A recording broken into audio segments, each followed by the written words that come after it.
Bonjour maître. Bonjour Kamou. Vous venez d'être nommé à la tête de la commission qui doit rédiger la constitution de la 5e République du Burkina. Quel sentiment vous avez en ce moment en apprenant cette nouvelle de ces responsabilités encore qu'on vous donne? Merci beaucoup. C'est un poids, un défi, un honneur et un devoir. Je pense pouvoir dire que l'Afrique est arrivée à la croisée des chemins. Dans le temps, nos constitutions nous étaient parachutées d'outre-Atlantique. Mais ici au Burkina Faso, depuis la 4e République, nous avons appris à rédiger nos lois fondamentales. Et rédiger une constitution qui vous fait passer d'une ère à une autre est exaltant. Mes premiers mots sont pour d'abord remercier Son Excellence Monsieur le Président du Faso, qui au cours du Conseil des ministres qu'il a présidé m'a désigné pour diriger et coordonner cette tâche.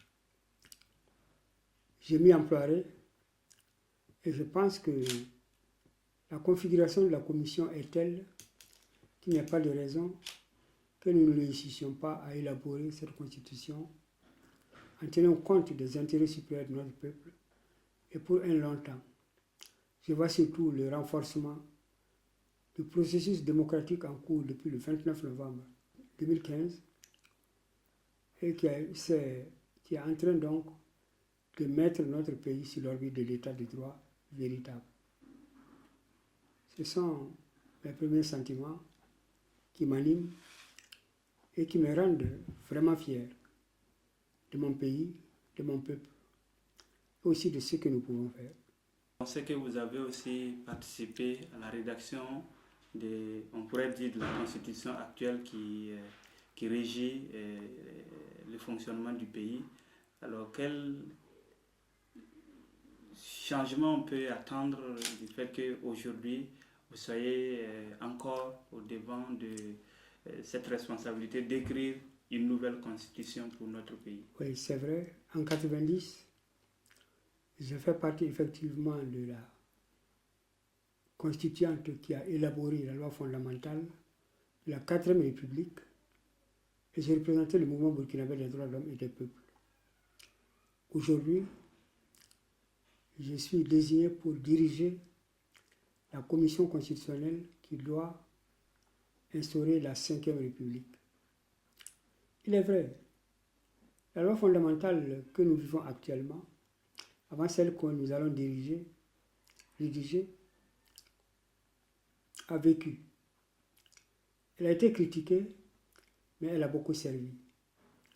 Elle a tranché d'avec les autres constitutions parce que, contrairement à ce qu'on dit, on n'a pas taillé sur mesure pour Blaise Compaoré, l'ex-chef de l'État, parce que elle a servi à gouverner notre pays pendant 27 ans.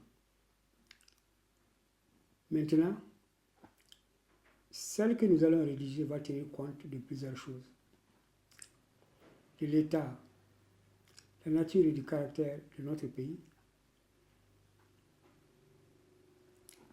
des aspirations fondamentales formulées, rendues publiques et acquises lors de l'insurrection des 30 et 31 octobre, et également fixer les rivets d'une véritable démocratie, parce qu'elle devrait consacrer, à mon sens, la séparation du pouvoir. Et le ton est donné. Le chef de l'État a dit que la séparation du pouvoir n'est pas une muraille de Chine. Tenu compte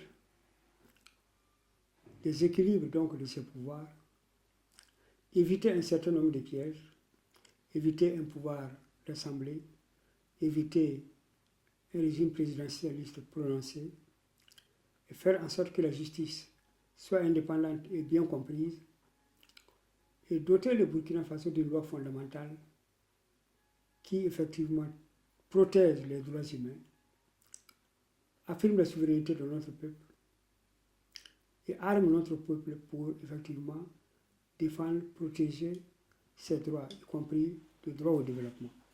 Vous êtes à la tête d'une très grande équipe, et plus de 90 personnes, 92 au total.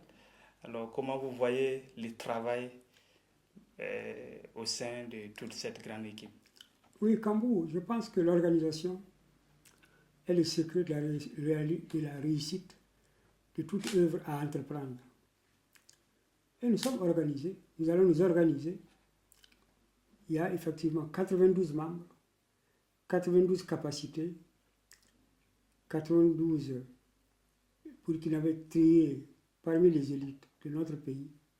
Et je pense qu'ensemble, bien organisés, bien outillés, disciplinés et convaincus de la tâche qui nous incombe, nous devrons pouvoir faire un excellent travail. Est-ce qu'on peut accepter ce genre de responsabilité en gardant son indépendance du pouvoir qui vous a nommé? Si vous n'êtes pas indépendant, on ne peut pas vous nommer à la tête d'une telle commission.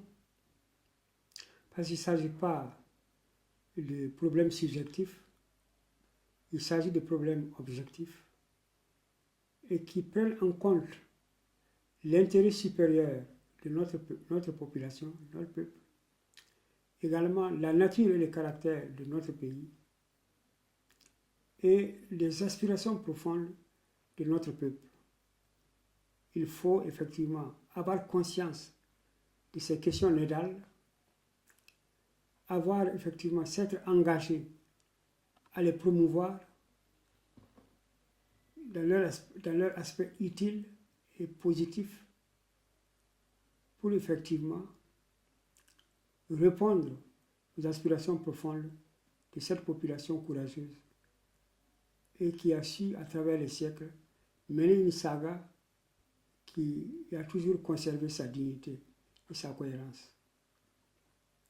C'est vrai, nous avons certainement beaucoup de gens qui ne voient pas d'un bon œil votre nomination à ces postes. Et donc, ça veut dire que les attentes sont nombreuses, sont divergentes. Alors, quel gage vous pouvez donner en tant que quelqu'un? Vous m'avez dit, Kambou, depuis ma nomination, j'ai reçu que des félicitations. Et je pense que, en tant que président du pays réel, le choix pouvait être autre, mais c'est un bon choix. Et le gage que je peux donner à notre population, c'est que, sous ma direction, elle aura une loi fondamentale digne de ses aspirations et conforme à ses intérêts, comme je l'ai toujours fait. Alors, le travail doit commencer quand? Mais pour moi, le travail a commencé, puisque nous sommes en train de nous expliquer sur les grandes lignes du travail que nous allons faire. Et vous avez combien de temps? On nous a donné 2 mois pour déposer les actes et je pense que c'est jouable.